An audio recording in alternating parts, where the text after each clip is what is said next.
Hello student, स्वागत है आप सभी का हमारे चैनल में। तो देखिए, आज के इस वीडियो में हम सभी बात करेंगे मैथमेटिक्स का जो हमारा बुक है ना, टेंसर एनालिसिस है ना, इसके जो है हम फर्स्ट चैप्टर के बारे में बात करेंगे, जिसका नाम है हमारा बेसिक कॉन्सेप्ट है ना। This is the first chapter of our book tensor analysis which is the basic concept. तो चलिए, जितना टॉपिक हो पाएगा हम इस वीडियो में इसको कवर करेंगे। Okay, so let's begin our this video. Okay, तो चलिए अपने इस डिस्कशन को स्टार्ट करते हैं। तो देखिए, अगर हम टेंसर एनालिसिस, इसके बारे में आप लोग टेंसर बेसिकली आप लोग पहले भी इसका नाम कहीं ना कहीं सुने ही होंगे। वेक्टर स्केलर आपने पढ़ा है, वेक्टर पढ़ा है, सेम वैसे ही आपका एक टेंसर भी होता है। और यहाँ पे हम इसी से रिलेटेड कुछ बेसिक कंसेप्ट जानने वाले हैं, क्योंकि आपको ऑलरेडी मालूम है कि टेंसर का एनालिसिस जैसे एक रियल नंबर होते हैं है ना, कॉम्प्लेक्स होते हैं, जैसे वेक्टर होता है, स्केलर होता है, वैसे ही आपका एक तरह का टेंसर भी एक तरह की क्वांटिटी होती है, ठीक है ना। तो उसका एनालिसिस हम लोग करने वाले हैं। और यहाँ पे जो हमारा फर्स्ट चैप्टर है, इसमें केवल और केवल आपको कुछ कंसेप्ट पता कराया जाता है कि कैसे आपको जो है टेंसर को समझना है। तो अगर हम बात करें बेसिक कंसेप्ट में, तो जो हमारा इसमें जो फर्स्ट पॉइंट है वो है आपका एन डायमेंशनल स्पेस। देखिए, आप लोग इसको समझ लीजिए, क्या है, बहुत आसान है सारी चीज़ें। यहाँ पे जो फर्स्ट टॉपिक है इसमें वो है एन डायमेंशनल स्पेस, मतलब जो फर्स्ट हेडिंग है आपके इस चैप्टर का।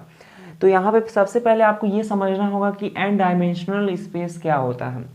जैसे आप लोग ऑलरेडी पढ़े हुए हैं कि आपने कई डायमेंशनल कोऑर्डिनेट सिस्टम के बारे में पढ़ा है कि 1D होता है ना, 0D होता है, 2D होता है, 3D होता है, ऐसे कई सारे होते हैं। ऐसे ही यहाँ पे एन डायमेंशनल स्पेस की बात की जा रही है, मतलब एन डायमेंशनल स्पेस भी एग्जिस्ट करता है ना। एक्चुअली मैथमेटिक्स में हर चीज़ तो एग्जिस्ट करता नहीं, हम लोग सपोज करते हैं, अपने सपोजिशन को प्रेडिक्ट करते हैं, ताकि अपने जो भी प्रॉब्लम हो उसको अपने इमेजिनेशन के साथ आसानी से उसको सॉल्व कर सकें। तो यहाँ पे जो है एन डायमेंशनल स्पेस क्या होता है। अगर हम एन डायमेंशनल स्पेस की बात करें तो देखिए, हम लोग ऑलरेडी ये जानते हैं, ये हमने देखा हुआ है कि कोई भी थ्री जो इंडिपेंडेंट वेरिएबल होता है, सपोज कीजिए हमारे पास तीन कोई इंडिपेंडेंट वेरिएबल है जो कि बहुत ही इंडिपेंडेंट है, एक दूसरे पर डिपेंड नहीं करता है, जैसे एक्स हो गया, वाई हो गया, जेड हो गया। हम लोग ऑलरेडी ये चीज़ जानते हैं कि तीन इंडिपेंडेंट जो वेरिएबल होता है एक्स, वाई, जेड है ना, ये क्या करता है, ये एक 3 डायमेंशनल कोऑर्डिनेट सिस्टम बनाता है, 3D कोऑर्डिनेट सिस्टम बनाता है, ठीक है ना। हम लोग ऑलरेडी ये चीज़ें पढ़े हुए हैं कि 3D में क्या होता है, एक एक्स एक्सिस होता है, एक वाई एक्सिस होता है और एक जेड एक्सिस होता है ना। ये इंडिपेंडेंट वेरिएबल्स होते हैं, ठीक है ना।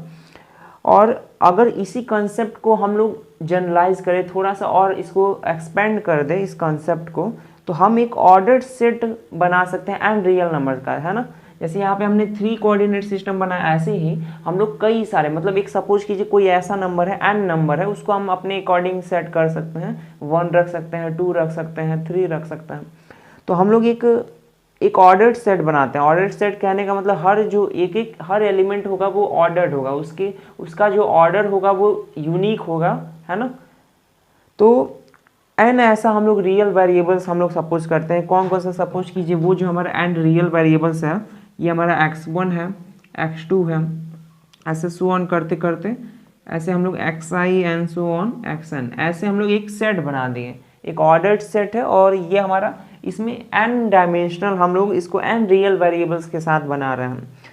तो ये जो हमारे वेरिएबल्स होते हैं, these variables means x1, x2 and so on xi and so on xn, ये जो हमारे वेरिएबल्स होते हैं, इन्हीं वेरिएबल्स को हम लोग क्या कहते हैं, हम coordinate of n dimensional space कहते हैं। मतलब ये जो हमारा, क्योंकि हम लोग को पता है एक्स वाई जेड था तो ये 3 डायमेंशनल था, यहाँ पे हमें एन डायमेंशनल देखने को मिल रहा है।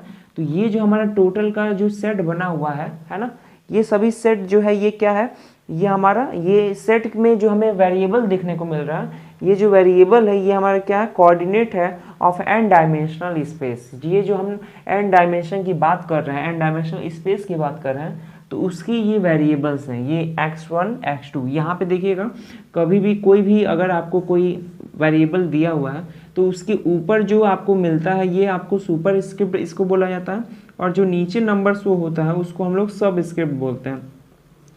यहाँ पे ये जो है हमारे ये सब स्क्रिप्ट होता है, और ये जो है हमारा ये सुपर स्क्रिप्ट होता है। तो ये सारी चीज़ें आपको जाननी होगी कि क्योंकि इसको बार बार आप लोग पढ़ेंगे तो आपको आसान इसको तभी लगेगा जब आप इसको जानेंगे, ठीक है।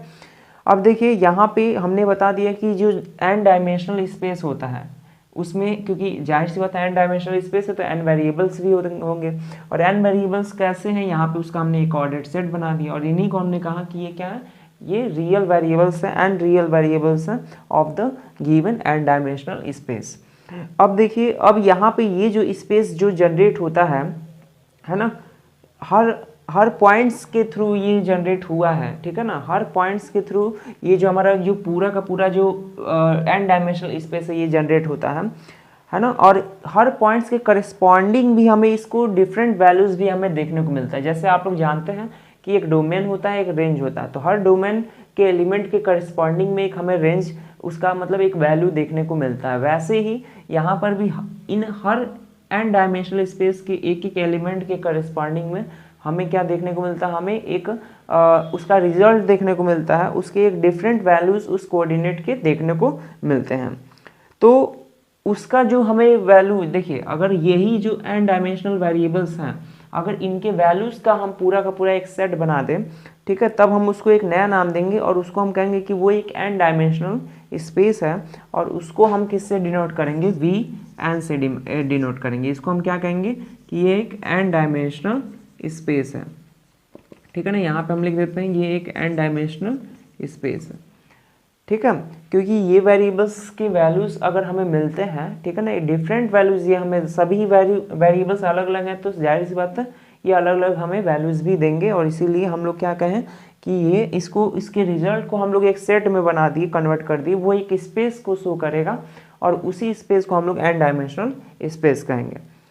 अब देखिए, हम एक सब स्पेस की बात करेंगे कि एक सब स्पेस, सपोज कीजिए हमारे पास एक कोई सब स्पेस है, यहाँ पे हम लोग एक सब स्पेस की बात कर रहे हैं, हमारे पास v मतलब यहाँ पे ये सब स्क्रिप्ट में है, हमारे पास Vm एक सब स्पेस है, और यहाँ पे सब स्पेस है तो कैसे है कि यहाँ पे एक हम अभी हम n वैल्यू भी लेंगे, n तो हम लोग सपोज कर ही लिए हैं कि n क्या है हमारा, वो हमारा डायमेंशन है ऑफ n डायमेंशनल स्पेस।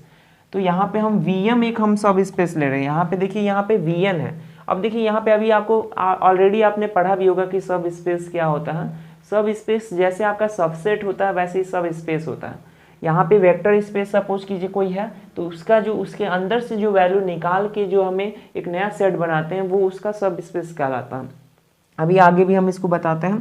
तो यहाँ पे देखिए, अगर हमारा Vm एक हमारा सब स्पेस है जहाँ पर जो यहाँ पे m की जो वैल्यू है वो n से जो है वो कम है, ठीक है ना, और ये किसका सब स्पेस है, ये Vn का सब स्पेस है। यहाँ पे हम लिख देते हैं सब स्पेस, ये सब हमारे पास सब स्पेस है Vm जहाँ पे m लेस देन n है, और वो किसका सब स्पेस है, V स्मॉल n का, ठीक है ना। तो अगर हम इसको डिफाइन करें तो वो क्या होगा, ये हमारा is the collection of all such points which satisfy the n equation।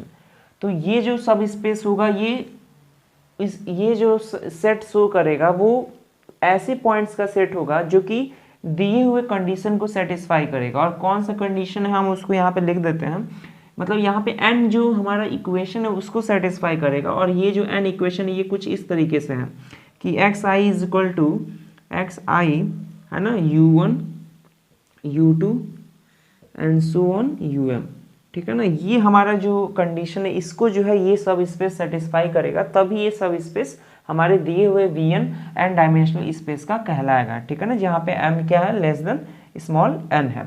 और यहाँ पे हम यहाँ पे ये भी शो कर देते हैं कि i की जो वैल्यू है वो 1 हो सकती है, 2 हो सकती है, 3 हो सकती है, और सो ऑन n तक हो सकती है, ठीक है ना। i यहाँ पे क्या शो कर रहा है, i एक तरह का नॉर्मल, जैसे हम लोग समेशन लेते थे ना, आप लोग को ऑलरेडी पता होगा, जब हम लोग किसी चीज़ को ओवरऑल ऐड करते थे कई बार रिपीट होता था, तो i इज इक्वल टू 1 से n तक, मतलब हम लोग एक वेरिएबल सपोज कर लेते थे। तो यहाँ पे i हमारा एक तरह का वेरिएबल है और उसकी वैल्यूज हम लोग वेरी करा रहे हैं, ठीक है। तो यहाँ पे हम लोग ये देख लिए कि जो हमारा xi जो है is equal to xi u1 u2 and so on um है ना, और यहाँ पे i की वैल्यू हमने डिफाइन कर दिया। तो ये हमारा सब स्पेस हमारा ये कंडीशन को सेटिस्फाई करेगा तभी वो सब स्पेस कहलाएगा। अब इसी तरीके से अगर हम सपोज कीजिए अगर हम वी1 हमारे पास जो वी1 है इसमें हम एक कर्व की बात करें, कर्व आप लोग जानते हैं हर कर्व का एक इक्वेशन होता है, हर ज्योमेट्री का एक इक्वेशन होता है। तो अगर हम एक कर्व की बात करें, वी1 में ही एक कर्व की बात करें और उसको हम डिफाइन करें कि वो क्या है, कलेक्शन ऑफ पॉइंट है। सपोज कीजिए हम उसको कुछ पॉइंट्स से डिनोट करते हैं, वो एक कलेक्शन ऑफ पॉइंट्स है, ठीक है ना, और उसका कलेक्शन है, और साथ ही साथ वो भी जो है एन इक्वेशन को सेटिस्फाई कर रहा है, एन इक्वेशन को सेटिस्फाई कर रहा है। और ये एन इक्वेशन कौन सा है, यहाँ पर हम एक एन इक्वेशन दे रहे हैं कि x i is equal to x i t, मतलब एक तरह का हम सेट, मतलब एक इक्वेशन दे दी, एक आइडेंटिटी यहाँ पे डिफाइन कर दी for the given curve which is the which we are saying that it is the set of the all the points which satisfy the given equation xi is equal to xit, जहाँ पे हमारा जो है i की जो value है वो 1 है, 2 है और सो ऑन हमारा n है, ठीक है। तो यहाँ पर अगर इस तरीके से कोई हमारा कर्व डिसाइड है, हम लोग डिफाइन कर चुके हैं इसको, तो यहाँ पे जो हमारा t है ना, यहाँ पे जो स्मॉल t है, जो वेरिएबल है हमारे स्मॉल t, इसको हम लोग क्या कहेंगे, उस कर्व का हम लोग इसको पैरामीटर कहेंगे, ठीक है ना, उस कर्व का हम इस स्मॉल t को हम उसका पैरामीटर कहेंगे, जिसको क्योंकि इसी t के वजह से वो हमारा पूरा का पूरा कर्व जो है वो डिफाइन हो पा रहा है, ये इक्वेशन वैलिड हो पा रहा है, ठीक है ना। तो इस तरीके से जो हमारा, अगर हम एक कर्व की बात करें तो यहाँ पे आप लोग ध्यान दीजिएगा, जो हमारा कर्व होता है एक वन डायमेंशनल सब स्पेस होता है, ठीक है ना, किसका, वी1 का। यहाँ पे जो हमारा कर्व होता है ये वन डायमेंशनल सब स्पेस होता है, किसका, वी1 का, ठीक है, वी1 का क्या होगा, कर्व जो है वो वन डायमेंशनल सब स्पेस होगा। और अगर हम बात करें, ठीक है, और अगर हम सपोज कीजिए कई बार एग्जाम में क्वेश्चंस अलग अलग, देखिए क्वेश्चंस हर तरह से पूछा जा सकता है। यहाँ पे आपको ये भी पूछा जा सकता है कि n-1 डायमेंशनल सब स्पेस, अगर Vn की हम बात करें तो उसको क्या हम किस नाम से जानेंगे, है ना, उसको क्या किसी नाम से जाना जाता है। तो अगर हम n-1 डायमेंशनल सब स्पेस की बात करें, ठीक है ना, यहाँ पे अगर हम n-1 डायमेंशनल सब स्पेस की बात करें, जैसे यहाँ पे n डायमेंशनल हमने बात किया, तो यहाँ पे इसको हमने क्या बोल दिया था, इसको पैरामीटर बोल दिया था, जहाँ पे t को पैरामीटर हमने बोला था। और अगर हम n-1 डायमेंशनल सब स्पेस की बात करें तो इसको हम लोग क्या बोल देंगे, इसको हम लोग हाइपर सरफेस ऑफ Vn बोल देंगे, ठीक है ना। यहाँ पे ये हमारा हो जाएगा हाइपर सरफेस